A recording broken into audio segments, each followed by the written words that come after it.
અને સાહેબ પોતાના હોય ને એ ઝઘડા કરે, એ તમને પાછા વાળે, એ તમારી યારે કરગરે. ક્યારેક અમે તમને જિદ્દી પણ લાગતા હશો કે અમારા પપ્પા બહુ હઠીલા છે, માનતા જ નથી એક વસ્તુ,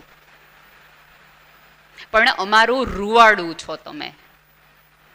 મારી આંગળી કોક કામ કરે ને તો મારાથી ચીસ નીકળે, ઓલા ભાઈની આંગળી કોક કરે તો એમ કોઈ એવું ન કરાય હો, એનાથી બધું હું કંઈ ન કરું.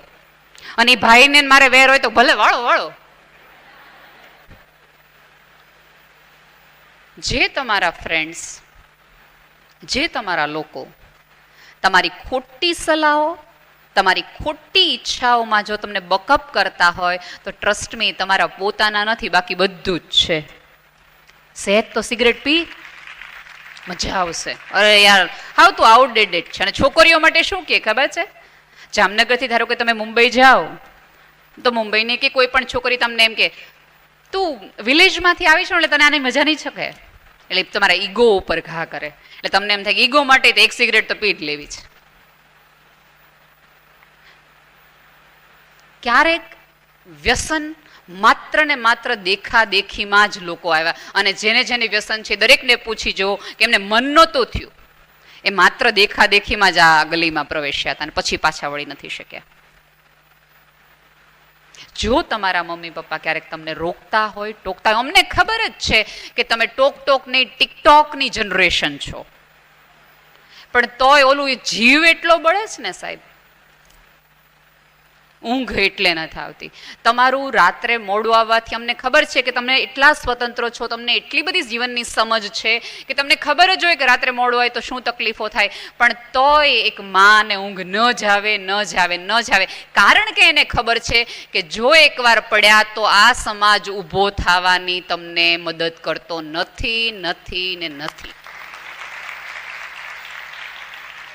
જો તમને તમારા મા બાપ અત્યારે અઘરા લાગતા હોય, ગુસ્સાવાળા લાગતા હોય ને દોસ્ત, તો તમે માની લેજો કે તમને કોઈક મેનેજમેન્ટ વાળી જોબની ટ્રેનિંગ આપી દે છે. કારણ કે હજી તમે તમારા બોસને જોયો છે જ ક્યાં? પપ્પાને પૂછજો બોસ ગુસ્સો કોને કહેવાય, કે તમારો બોસ કે એને ગુસ્સો કહેવાય. અને બહુ જ બધા પોઝિટિવિટીના એટમોસ્ફિયરની વાતો થાય ને લોકો એવું કે એક વસ્તુ યાદ રાખજો, કશું અશક્ય નથી ને આ નથી ને સપનાઓ પૂરો થાય. સાહેબ, જગતમાં એવું કાંઈ નથી. આ પૃથ્વી પરના હજારો લોકોના સપના અધૂરા રહી ગયા છે. અને જે લોકો એમ કહેતા હોય પૈસો જરાય મહત્વનો નથી, ઈચ્છા કરો ને સાહેબ, પૈસા વગર કોના આ સમાજ તમને આપશે પૈસા, ત્યારે તમે ઓવરસીઝ બેંકમાં કે ક્યાંક અલગ અલગ જગ્યાએ જઈ શકશો. એટલે તમને એવું લાગતું હોય કે તમારા પપ્પા તમને સમય નથી આપી રહ્યા અને પ્રેમ નથી આપી રહ્યા, તો તમારા પ્રેમનું સ્વરૂપ જુદું આપે. તમને કોઈ પાસે હાથ લાંબો ન કરવો પડે એટલા માટે માણસ ચાલી રહ્યો છે દોસ્ત. બાકી એ મજા ન કરે. અમે શું કામ હાથ પેઢી સુધીની ચિંતા કરીએ, જે પેઢીને અમે જોવાના નથી? એની ચિંતા અમારે શું કામ કરવી જોઈએ? અમે ન ખાઈ પીને જલસા કરીએ સાહેબ. ગામના 17 જણા દેવાળિયા થાય, અમે થાય ને? નહીં. તમે જોજો, જે માણસ કોઈ પણ પ્રકારના કામ કરતો હોય, બેફિકરાઈથી વર્તતો હોય, જેમને આવે ને મોઢે કહી દેતો હોય, એના ઘરે જ્યારે દીકરીનો જન્મ થાય પછી થોડો સોફ્ટ થઈ જાય. પછી કોઈક 2-3 ભાઈબંધો પૂછે ને હવે કેમ તું પાવલા ગલ્લે આવતો નથી, અડ્ડે બેસવા નથી આવતો, તો થોડીક વાર તો એ બાના કરશે. પછી એવું કહેશે કે હવે કાલ સવારે દીકરીના બાપ કોકના ઘરે માગું લઈ જતા હું કહે કે એનો બાપ કોણ છે?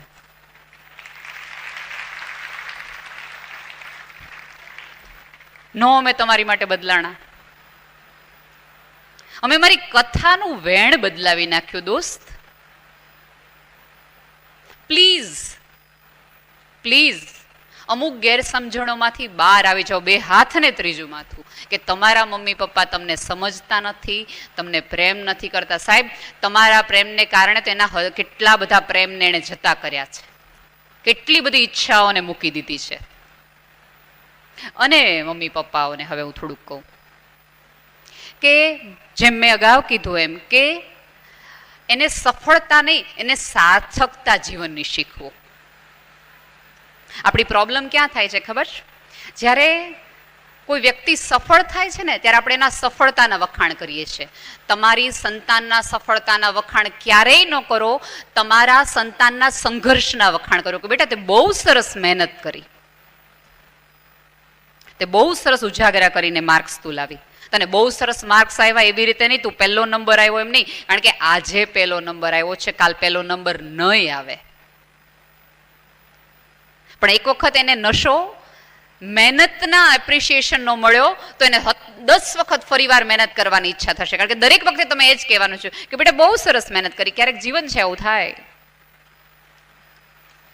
અને આ નાટકમાં એક સરસ બહુ સીન હતો કે ઓલો પપ્પા આ કે નિષ્ફળ જાય, બરાબર? એટલે અમુક સમાજમાં 3-4% લોકો આવા હોય કે જેને ગમે એ કહો કે ફેર ન પડે. ત્યારે આપણામાંના બધા વાક્ય એક વાક્ય શું કે ખબર? ઢાંકણીમાં પાણી લઈને ડૂબી જા, બરાબર?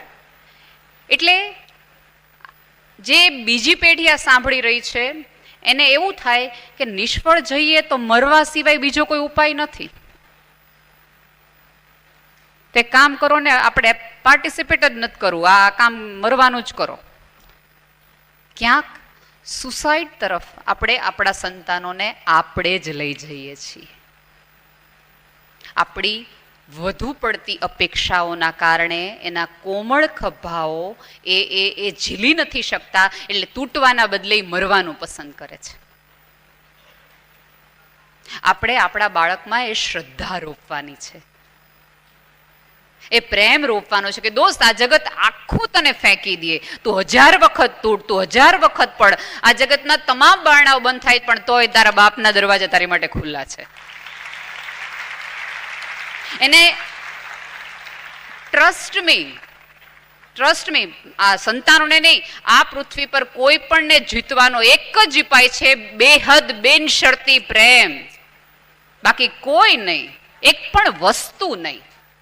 હંમેશા હું પિતા પિત્રોના હોય ત્યારે એક દાખલો આપતી હોઉં છું. આઈ એમ શ્યોર તમે કદાચ કોઈકે સાંભળ્યો પણ હશે. અત્યારે જે આપણે યુક્રેનનું એનું યુદ્ધ થઈ રહ્યું છે, એની બાજુનો દેશ, રશિયાની બાજુનો દેશ છે અર્માની.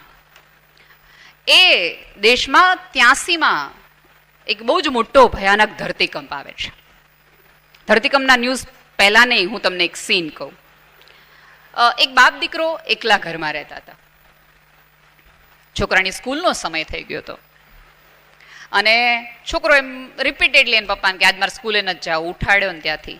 એટલે બ્રશ કરતી વખતે પપ્પા એવું કે બેટા હમણાં 5 વાગી જશે ને હું પછી તને લઈ જઈશ ને પછી આપણે બધા 2 જણા ફૂટબોલ રમવા જશું, બહુ મજા આવશે. છોકરો બ્રશ કરી લે, નાહી લે, કપડાં પહેરી લે અને શૂઝની દોરી બાંધતી વખતે એમ કે પપ્પા મારે સ્કૂલે નથી જાવું. એટલે પપ્પા પાછું એમ કે બેટા સ્કૂલમાં તો કેવી મજા આવે, આ તો ડ્રોઈંગનો પીરિયડ છે, તને બહુ મજા આવશે, તારા ફેવરેટ મેમ પણ ત્યાં છે. એટલે છોકરો તોય મને શૂઝ પહેરી લે, કારમાં બેસી જાય અને થ્રુ આઉટ કારમાં બાળક એક જ જીદ કર્યા કરે, પપ્પા મારે સ્કૂલે નથી જવું, પપ્પા મારે સ્કૂલે નથી જવું. અને પપ્પા દરેક જુદા જુદા રીઝનિંગ આપ્યા રાખે, થોડી થોડી ચોકલેટો આપ્યા રાખે કે ઓલું આમ હશે ને ત્યાં આમ હશે ને તને આમ મજા આવશે ને તને આમ કરવાનું આવશે. પછી છોકરાઓને દરવાજા સુધી મૂકવા જાય છે અને છોકરો ફરી વાર એવું કહે છે પપ્પા નથી જવું સ્કૂલે.